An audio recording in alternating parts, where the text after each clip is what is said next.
दो टॉपिक्स के ऊपर आज की वीडियो है जो बहुत इंपॉर्टेंट हैं, तो काइंडली ज़रूर देखिएगा, पूरी देखिएगा। एक टॉपिक ये कि आज तक हम ये सुनते आए हैं कि पाकिस्तान एक मिरेकल स्टेट है, यानी पाकिस्तान का बनना एक मौजज़ा था। और दूसरी बात ये कि पाकिस्तान में इस वक्त जो हो रहा है या आखिर क्या हो रहा है और क्यों हो रहा है, और इसके पस मंज़र में कौन कौन सी बातें जानना बहुत ज़रूरी है। तो आगाज़ करते हैं इस बात से कि पाकिस्तान को मिरेकल यानी एक मौजज़ा क्यों कहा जाता है। इसके लिए मैं आपके 2 मिनट लूँगा आपको थोड़ा सा बैकग्राउंड बताने के लिए। वर्ल्ड वार वन जो 1914 में स्टार्ट हुई थी, उससे तकरीबन 20-25 साल पहले ही एक थ्योरी, एक कॉन्सेप्ट, एक आइडियोलॉजी आ गई थी जिसका नाम था ज़ायनिज़्म। और इसके 3 मकासद थे। सबसे बड़ा मकसद उस वक़्त जो इमीडिएट मकसद था वो ये था कि सल्तनत उस्मानिया को ख़त्म किया जाए, क्योंकि सल्तनत उस्मानिया जो है वो खिलाफत के कॉन्सेप्ट पे चल रही थी, और ख़िलाफत का कॉन्सेप्ट जो है वो डायरेक्टली कॉन्ट्राडिक्ट करता है कैपिटलिज्म से। तो वो कैपिटलिज्म के रास्ते में एक बहुत बड़ी रुकावट थी। दूसरा इसका बड़ा टारगेट ये था कि यूरोप से अपनी इंसल्ट का बदला लिया जाए, कि जब यूरोपियंस ने, क्रिश्चियंस ने यहूदियों को यूरोप से बाहर निकाला, और ना सिर्फ बाहर निकाला बल्कि 600 साल तक बाहर रखा। और तीसरा मकसद इसका ये था कि तमाम दुनिया के यहूदियों को इकट्ठा किया जाए और एक अपनी स्टेट हासिल की जाए इसराइल की सूरत में। आप ये बात जहन में रखिए कि जब यूरोप से यहूदियों को बाहर निकाला गया था तो बहुत कसीर तादाद में ये लोग, जब अमेरिका बना 1770s में, तो ये लोग अमेरिका मूव होना शुरू हो गए थे, क्योंकि ये बहुत वेल्थी लोग थे। तो इन लोगों ने 18वीं सदी के आगाज़ से और ख़ास तौर पे उसके एंड में बहुत सारी अमेरिका के अंदर इंडस्ट्रीज़ के ऊपर कब्ज़ा करना शुरू कर दिया जैसे इंडस्ट्रियल रेवोल्यूशन आया। और उसके बाद 19वीं सदी के आगाज़ से तो इनका कैपिटलिज्म टोटल वहाँ पे छा चुका था, और ये ऑलमोस्ट 50% किसी भी किस्म के बिज़नेस को वहाँ पे ओन करते थे। और चूंकि ये इतना ज़्यादा वेल्थ को कंट्रोल करते थे, तो इन लोगों ने पॉलिटिकल सिस्टम में भी अपनी शमूलियत इख्तियार कर ली। इन लोगों ने गवर्नमेंट्स को इन्फ्लुएंस करना शुरू कर दिया और अमेरिका को कम्प्लीटली अपने हाथ में काबू कर लिया, और साथ में अमेरिका को एक कम्प्लीट कैपिटलिस्ट सोसाइटी बना दिया। अच्छा, पाकिस्तान बनने के साथ ही 1 साल के अंदर अंदर इसराइल तश्कील पा गया। अब सोचने की बात यह है कि ये दो दुनिया की वाहिद स्टेट्स थी उस वक़्त जो मज़हब के नाम पे बनी थी, और वो एक किस्म की एक दूसरे की ज़िद थी। एक यहूदियों के लिए बनी थी और एक मुसलमानों के लिए बनी थी। इस वजह से हम उनका टारगेट नंबर 1 पहले दिन से ही थे। चूँकि हम बन चुके थे, इस वजह से इसको मैं मिरेकल कहता हूँ, क्योंकि वर्ल्ड वार 2 जिसका प्लान असल में कुछ और था, हासिल वो 3 मकासद करने थे, लेकिन इसी चक्कर में, इसी इसी कहते हैं ना वो पंजाबी में, इसी रोड़े में पाकिस्तान भी बन गया। ये भी बहुत इंपॉर्टेंट है याद रखना कि कायद आज़म मोहम्मद अली जिन्ना की जो एफ़र्ट्स थी उनकी कोई मिसाल नहीं मिलती। आपको एक मैं बात बताऊं कि जो आखिरी वाइस राय था वो जब वापस गया और उसको जब पता लगा कि 1 साल के अंदर अंदर ही पाकिस्तान बनने के कायद आज़म मोहम्मद अली जिन्ना वफ़ात पा गए हैं, तो उसके ये वर्ड्स रिकॉर्ड पे हैं। उसने ये कहा था कि अगर मुझे पता होता कि जिन्ना 1 साल के अंदर अंदर ही इस दुनिया से चला जाएगा तो मैं पाकिस्तान कभी ना बनने देता। और ये भी याद रखिए कि ब्रिटिश एम्पायर ने जब रिक्वेस्ट की थी कि हम लोग डेस्परेट हैं, हम लोग अमेरिका की मदद चाहते हैं, तो अमेरिका ने इनकार कर दिया था। फिर ज़ायनिस्ट मूवमेंट के लोगों ने, यहूदियों ने, इनको ये एक किस्म की इंश्योरेंस दी थी कि हम अमेरिका को इस जंग में शामिल करेंगे, लेकिन एक शर्त पे कि अगर आप हमें इसराइल की स्टेट बनाने में मदद करेंगे। तो ये बाकायदा एक कॉन्ट्रैक्ट हुआ था ब्रिटिश की तरफ से, जिसके बाद उन लोगों ने अमेरिका को इस जंग में शामिल करवाया और वेस्टर्न पावर्स को ये जंग जितवाई। तो इससे यह साबित होता है कि ज़ायनिस्ट मूवमेंट ने पहले दिन से ही अमेरिका को एक किस्म का अपनी हायर्ड गन के तौर पर, यानी एक आर्मी, एक मिलिट्री मसल के तौर पे इस्तेमाल किया, और आज तक वो यही करते आ रहे हैं। वो कभी भी डायरेक्ट खुद सामने आके जंगें नहीं करते, पर तमाम जंगें जितनी भी आप देख रहे हैं, और नेटो का अलायंस है, सब कुछ इसके पीछे दिमाग उन्हीं का है। अब इसराइल की स्टेट 1948 में बन गई और पाकिस्तान भी बना हुआ था। अब उन लोगों का पहला टारगेट यह था कि इस स्टेट को फुली कंट्रोल में रखना अपने, और इसके लिए उन लोगों ने CIA और अमेरिका का इस्तेमाल किया। फौरी तौर पर पाकिस्तान अपने लोग भेजे और उनको इंश्योरेंसेस दी कि हम आपकी मिलिट्री को ट्रेनिंग देंगे, हम आपको फाइनेंशियल सपोर्ट देंगे, आप हमारे कैंप में आ जाएं, और आपको हम कैपिटलिस्ट सोसाइटी बनाएंगे, आपके यहाँ पे सड़कें बनेंगी, स्कूल बनेंगे, कॉलेजेस बनेंगे, वेल्थ जनरेट होगी, इंडस्ट्री लगेगी। और इस चक्कर में पाकिस्तान उनके साथ शामिल हो गया। लेकिन इसके साथ साथ उन लोगों ने पाकिस्तान को ट्रेनिंग दी, इक्विपमेंट दिया, और साथ में टोटल पॉलिटिकल इन्फ्लुएंस पे कंट्रोल कर लिया।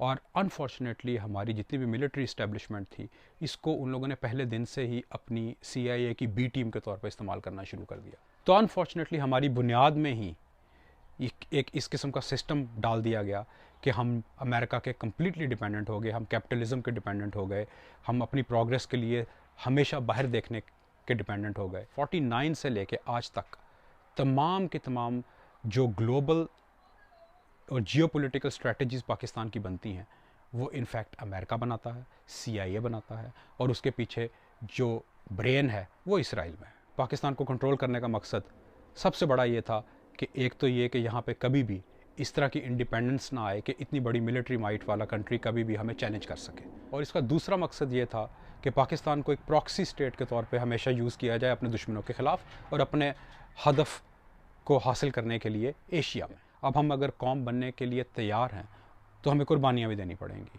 देखें, आप समझ सकते हैं कि जिस तरीके से कोर्ट्स ने रूलिंग्स दी हैं, जिस तरीके से तमाम इंस्टीट्यूट्स वर्क कर रहे हैं, इमरान खान को वापस कभी भी नहीं आने देंगे। ये आप अपने पल्ले बांध लें। इसके लिए हम लोगों को एक और लेवल के ऊपर जाके प्रेशर क्रिएट करना पड़ेगा। बहसीत कौम हम लोगों को 50 डिग्रीज़ के अंदर बाहर खड़ा होना पड़ेगा।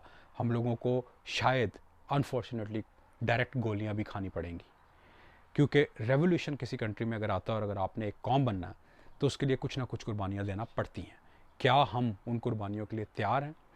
अल्लाह ना करे कि ये ऐसा कभी मौका आए, लेकिन अगर ऐसा मौका आता है और हम लोग पीछे हट गए तो जहन में रखिएगा कि ये मौका हमें दोबारा अगले 200 साल तक नहीं मिलना। और इस वीडियो के एंड में मैं आपको ये भी बताता चलूँ कि इमरान खान को रास्ते से हटाने के लिए कम से कम 3 असैसिनेशन प्लान्स तैयार हैं। उसमें एक प्लान जो है वो पब्लिक अनरेस्ट से हो सकता है, यानी कि हजूम के थ्रू आके कुछ कर दिया जाए। दूसरा किसी ट्रैवल मोड पे हो सकता है, हेलीकॉप्टर, गाड़ी या जहाज़ या कोई। और तीसरा कोर्ट्स के थ्रू भी हो सकता है, किसी न किसी किस्म का बहुत बड़ा स्कैंडल बना के गद्दारी का मुकदमा करके वगैरह वगैरह, जैसे भुट्टो के साथ किया गया था। तमाम कहते हैं ना, all the cards are on the table now. उन लोगों को इमरान खान बिल्कुल सूट नहीं करता। पाकिस्तान की इस्टेब्लिशमेंट ने ये सोचा था कि इमरान खान को अपने तय अपने तौर पे वो मोल्ड कर लेगी और उनसे अपने मकासद हासिल कर लेगी, लेकिन इमरान खान वाकई वो शख्स साबित हुआ कि जिसने जो जो कुछ भी कहा था, जो कमिट किया था, वो उस पर पूरा उतरा और उसने उसके लिए अपनी एफ़र्ट्स जारी रखी। लेकिन उसको नाकाम करने के लिए इस्टेब्लिशमेंट ने ये मेक श्योर किया कि नवाज़ शरीफ को NRO 2 दिया जाए, उसको मुल्क से बाहर निकाल दिया गया। पाकिस्तान की कोर्ट्स को और सिस्टम को इस हद तक नाकारा बना दिया गया कि वो किसी भी मुजरिम को सज़ा ना दे सके। तमाम तर गवर्नमेंट की और इमरान खान की कोशिशों के बावजूद किसी केस के फ़ैसले ना हो सकें। और उसके बाद आपने देखा किस तरीके से रातों रात कोर्ट्स लगी जब उन्होंने अपना मकासद हासिल करने थे। यानी आपको ये समझना पड़ेगा कि ये तमाम पार्टीज़ जो 2 पार्टी सिस्टम था पाकिस्तान के अंदर, इसको चैलेंज इमरान खान ने आके किया था। इससे पहले ये इस किस्म की फ्रिक्शन इस वजह से नहीं होती थी क्योंकि ये सारे के सारे गेट नंबर 4 की पैदावार है। इमरान खान एक वाहिद वो लीडर है और इसकी पार्टी जो गेट नंबर 4 से नहीं निकली। हाँ, बहुत सारे लोग एक इल्ज़ाम लगाते हैं कि जी इमरान खान को भी वही लेके आए थे, तो मैं इसमें छोटी सी तरदीद कर दूं कि देखिए, इमरान खान को वो लेके नहीं आए थे, इमरान खान को उन्होंने आने दिया था। ये 2 मुख्तलिफ चीज़ें हैं।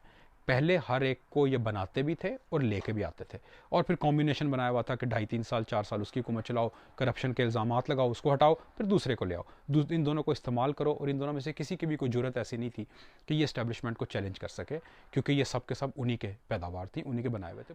लेकिन इसका मतलब ये हरगिज़ नहीं कि हम अपनी मिलिट्री फोर्सेस के साथ नफ़रत करें। हमारी मिलिट्री फोर्सेस हमारा फ़ख्र हैं और हम उनसे बहुत प्यार करते हैं। लेकिन बार बार जब भी आप मिलिट्री की टॉप लीडरशिप के बारे में कोई भी क्रिटिक करते हैं या आप गेट नंबर 4 की बात करते हैं, तो आपको फौरी तौर पर यह कह दिया जाता है कि ये एंटी आर्मी है, ये तो आर्मी से नफ़रत करता है। ये भी एक स्ट्रेटजी है आपको डाइवर्ट करने के लिए, आपको कमज़ोर करने के लिए, ताकि आप सच ना बोल सकें।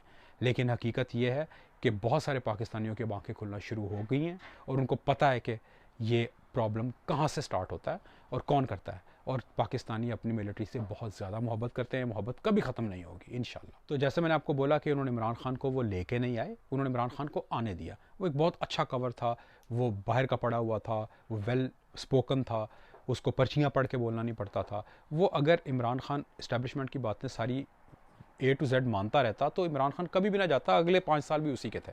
लेकिन चूंकि इमरान खान की एक अपनी विजन थी, उसने देखा कि यहाँ तो इस्टेब्लिशमेंट वही करती है जो CIA की तरफ से ऑर्डर किया जाता है, जो वाशिंगटन में लिखा जाता है। तो हमारी अपनी, हम तो अभी भी गुलाम हैं। दैट मीन्स कि हमारी अपनी कोई किसी किस्म की भी कोई से है ही नहीं किसी चीज़ के अंदर। ये चीज़ जो है इमरान खान को बहुत खटकी और इधर से ही मिलिट्री इस्टेब्लिशमेंट के साथ इमरान खान के प्रॉब्लम स्टार्ट हुए। बहुत लोग ये कहते हैं कि मिलिट्री इस्टेब्लिशमेंट के साथ इमरान खान के प्रॉब्लम्स लास्ट सितंबर से हुए, ऐसा हरगिज़ नहीं है। ये प्रॉब्लम्स 2.5-3 साल पहले ही स्टार्ट हो गए थे। पर कोविड के अंदर वो लोग भी इंतज़ार कर रहे थे कि इकॉनमी वीक होगी और जो नेचुरली होनी थी, और इस महंगाई होगी जिसकी वजह से ये अनपॉपुलर होगा, और फिर टाइमिंग सही होगी इसको हटाने की क्योंकि एक पॉपुलर लीडर है।